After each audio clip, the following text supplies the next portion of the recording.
You want to build with like-minded individuals who share the same ideas. Or you can have different ideas with similar goals, similar paths, different choice words, similar path. But ultimately, it's for the growth, development, rehabilitation of our communities. Those underprivileged communities that have a higher crime rate, higher risk of recidivism. These are the communities we want to target, right? And in doing so, we're providing those opportunities to change the dynamics of what's happening in today's society. When you have poverty, you ultimately have crime. There's no way getting around it. Poverty equals crime.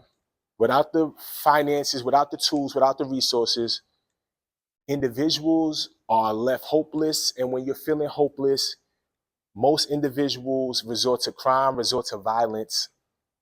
And when you have a society that has a high crime rate, the lack of tools, the lack of resources, and you have recidivism, these individuals come back into society and ultimately commit the same crimes.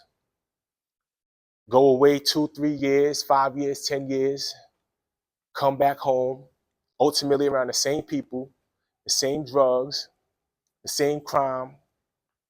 And that's where they know how to thrive at, right? So what do? You try to take them out of society, but you're not rehabilitating them.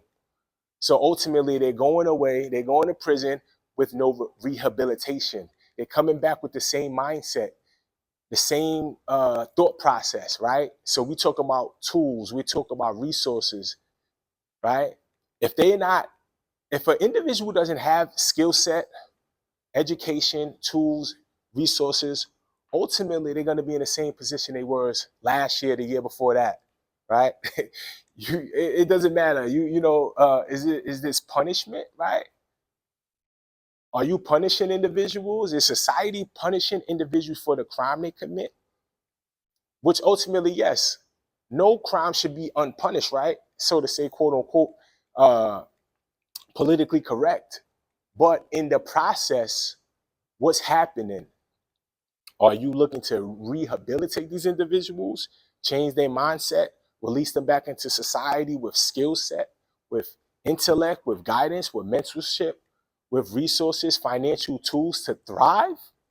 Or are they actually returned to society 100 times worse than they were before they actually became incarcerated? Think about that for a minute. You got a guy that goes do 10 years in prison for a crime, come home, they got new phones, new tablets, right? They got all this new technology that they don't know how to use. And where do they go to learn this, right? So that's what WIN does. We provide those resources, we provide that education, we provide those tools for an individual to thrive financially, the household, right? Career, education, financial tools, guidance, mentorship. And ultimately, a lot of these individuals may have children. So we provide that child care as well. And these are the things that we do. So I'm calling out to other business owners, like-minded individuals. Let's have a conversation, right? Let's partner. Let's have that think tank. Let's sit down. Let's come up with common solutions. And now, I have many solutions, but I can't do it on myself. My team have many solutions, but we're still looking for that assistance, big corporations, right?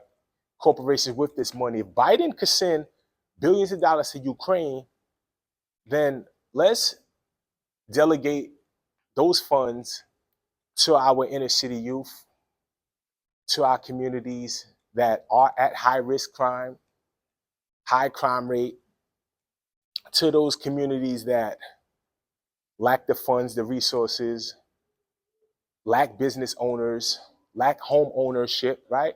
And that's a whole nother topic, but I'll address it now, right? We're talking about home ownership, okay? So now, most people may not know you can get a home with zero money down. But when you look at the interest rate, what does that do? What is the interest rate like on that home? So